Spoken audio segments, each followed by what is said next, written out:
Hi, and welcome to another Top 5 here on the MacGuffin. I am Ben. And I'm Ed. And this time we are here to discuss our Top 5 Westerns. Yeehaw! Yeehaw indeed. And so Ed is going to kick it off with his number 5. Well, my number 5 is probably the least conventional on my list, and it's from the 70s, and it's McCabe and Mrs. Miller. Oh. Directed by Robert Altman. I actually think it is one of his best movies. It's got the clearly Altman-esque overlapping dialogue. I think if you ever enjoyed Deadwood, this is the ancestor of Deadwood in my opinion, because it's about the building of a town, especially around a brothel. Julie Christie plays a madam who's addicted to opium. Warren Beatty in one of my favorite roles for him. It's this incredible shot in this incredible sepia tone, and it's unconventional and quirky and wonderful. It's been a long time since I've seen that movie. Oh, I should it's rewatch it. so damn good. All right. Well, I guess my number 5 is High Plains Drifter, which is directed by Clint Eastwood. I like this movie for several reasons. It's interesting because it's more or less a remake or a spin-off on spaghetti westerns that were already going the route in what was a subgenre of westerns called the gothic western. And it's got a town called Hell. Yeah, exactly. And that's the whole thing. I mean, I guess that's why some people don't like it, is because it's so obvious in its gothic overtones. It's awesome. But at the same time, I think for American audiences, the twist ending was something that was not kind of seen to be coming. And for me, I love that twist ending, and that's really what makes the whole movie. One time I watched that movie like three times in a row, and I took a stopwatch to it, and it was a full 18 minutes. In the first 18 minutes, he gets a shave, kills 3 men, and rapes a woman before he utters a single word. Yeah. Awesome. Yeah, no, it's a total brutal film. Sweet. Well, on to number 4. My number 4, which may end up on your list as well, is Once Upon a Time in the West. Ooh, fantastic movie. Another one of those about the building of a town. In this case, Henry Fonda as a villain cast much against type, and is truly scary and magnificent.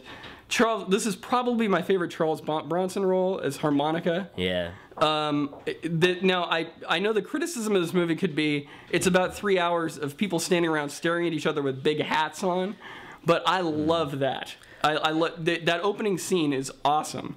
The opening scene's fantastic. Yeah, with Woody Strode, I think. Yeah, and who's the other? Is it Ben Johnson? Yeah, I think. Well, and Jason Robards. Yeah. No, Jason Robards is later not in the movie. beginning. Yeah, he's later in the movie. Not in the intro though. Yeah, but terrific movie. And I've always felt that endings to movies make them great. Often, this I think has one of the best endings ever. Indeed, and we'll talk more about it. Oh, okay. All right. Because my number 4, For a Few Dollars More, also starring Clint Eastwood, but another great ending. Yeah, it's directed by Sergio Leone. I think a lot of people actually prefer Fistful of Dollars over A Few Dollars More, but actually I enjoy For a Few Dollars More. It always seems like the forgotten one. It is, and actually I think it's just the most enjoyable. It's got so many great themes that are going on in it. You've got the 2 bounty hunters that are at odds against each other. When they meet, it's one of my favorite scenes in a Western ever, when they have the shoot-off in the street at night, and they're shooting each other's hats off and shooting them in the air, and I don't know, it's just it's such a pissing contest, but it's so absurd in the way that it's performed. There's something truly enjoyable about it. And then of course you have the bad guy, whose name I always skewer. Lee Van Cleef? No, or the other bounty hunter. Yeah, I'm sorry, the bad guy. Yeah, the bad guy is Giancarlo. I'm going to just screw it up, so I'm going to leave it there. But he's a fantastic actor, and he plays such a fantastic villain in that movie. He's the same villain as in Fistful of Dollars, but he's so much better of a villain in For a Few Dollars More. He's got so much better motivation. It's such I don't know, it makes the movie that much more enjoyable when you have these 3 elements that combine. No argument there. It's a terrific one. On to my number 3. Number 3. It's often cited as one of the greatest of all time, The Searchers. Directed by John Ford, starring John Wayne. If anybody ever questioned if John Wayne could act, I would point them to this movie. Indeed, I debated putting it on. Oh, what I love about I mean, there are so many things about the cinematography. Oh, yeah. And so many movies have ripped off the cinematography. Totally. But the number one thing that gets me about this is, in the genre that it could be argued is probably the most inherently racist genre in film, because it's Westerns are responsible for a lot of the demonizing of the Indians and so on. You have and starring John Wayne, who is the icon of this genre. He is playing against type as a kind of despicable, racist, violent man. This movie confronts racism in a dark way. Totally. I can't recommend it highly enough. Indeed, it is a very beautiful movie to watch. It's just a good movie in general. Moving on to my number 3, actually, is Once Upon a Time in the West, which came out in 1968, another Sergio Leone film, one that you already mentioned. But I think that fits perfectly following up The Searchers, because Once Upon a Time in the West, really, the whole script, the whole idea behind that movie was an homage to the classic Westerns. And there's so many scenes in that movie that are homages to The Searchers, and so many ways that the film is shot that's an homage to that. I mean, but really, in the end, Once Upon a Time in the West, the plot, the whole story, it's... I can see where people's criticism comes in, that it is a lot of people standing around in hats talking to each other, because a lot of the plot is dependent upon your knowledge of previous classic Westerns and whether or not, like, that's relevant to you during your time of watching it. It was also that movie was the first one to point out the importance to me of the railroads to the settling of the West, because that's what it's all about is railroad lines. Yeah. That's the whole plot boils down to the building of the railroads and whether or not that can afford people a fortune. No argument from me. Great movie. Well, on to my number 2. On this list, this is probably the movie I have watched the most times, and that's Best Picture winner Unforgiven. Starring, directed Clint Eastwood. This is probably one everybody's seen. Gene Hackman's terrific in it. Morgan Freeman's awesome. The reason this movie has so much love for me is, again, playing with those conventions of the genre. You have another actor in Clint Eastwood playing who something we've always known as the badass, the silent badass, and instead he kills people. Like, he kills one guy while he's on the latrine. He shoots people in the back. There's nothing glamorous about the deaths in this movie. One guy is crying for mercy and crawls to his death, and even to the point where instead of riding off into the sunset, he rides off into a dark, overcast rainstorm. Yeah. Well, the movie's obviously playing on the conventions of everything we know in the past of Westerns and of the lone gunman who comes, riding into town to save the day and then rides away again, when it's done. But in this case, it's the gunfighter who's grown up. Yeah. And the repercussions of everything from his previous life and how that boils over. It's a good movie. And David Peoples co-wrote it, fantastic writer, Blade Runner. Just want to throw that out there. I guess we're moving on to my number 2, which would be The Big Silence, 1968, directed by Sergio Corbucci, a movie that we actually watched and discussed here on the MacGuffin as a MacGuffin roundtable. Unfortunately, I missed it that night. Yes. I haven't seen this one. It's a fantastic movie. It co-stars Klaus Kinski, and one of my favorite roles of his as a bad guy. Because when I think Westerns, I think Klaus Kinski. Yeah, he's in a handful of them, actually.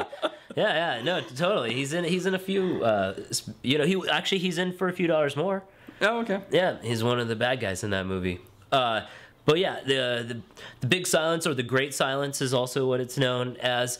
Talk about a movie where the ending makes the film. That movie is all about its ending. It's a nice spin on the conventions of the Western as they were known at the time when they were coming out. At that point, you'd already had Fistful of Dollars, and you'd already had Django, movies that were, huge box office movies and very, very influential to the genre.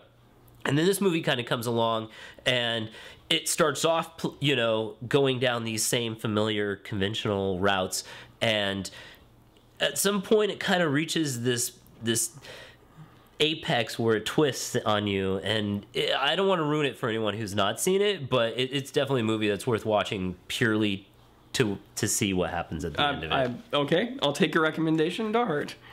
And so we're on to number one? Yes, we're on to number one. So my number one, another classic from the 50s, High Noon. Oh, yeah. Stars Gary Cooper, Grace Kelly, and Lee Van Cleef is apparently making a lot of appearances on these lists as one of the bad guys, not the main one. One of the best Western actors ever. Yeah, and this movie, so much love for it because it almost takes place in real time, very close to real time.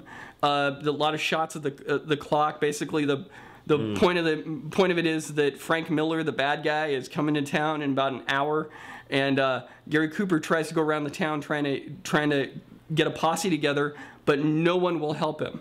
And at the time, it's seen as an indictment of the Red Scare and the McCarthy hearings. Mm-hmm. There was a lot of flack given. John Wayne actually spoke out against it. He considered it one of the most un-American films ever made. But I cannot say enough about how great it is. It's a fantastic movie for sure. I guess we're moving on to my number one. This is my most watched Western ever, and one of my top favorite movies of all time. But The Good, the Bad, and the Ugly. One, very nice. Once again, Sergio Leone, Clint Eastwood, Lee Van Cleef, Ennio Morricone doing the score, which is my favorite score of his, of all his movies.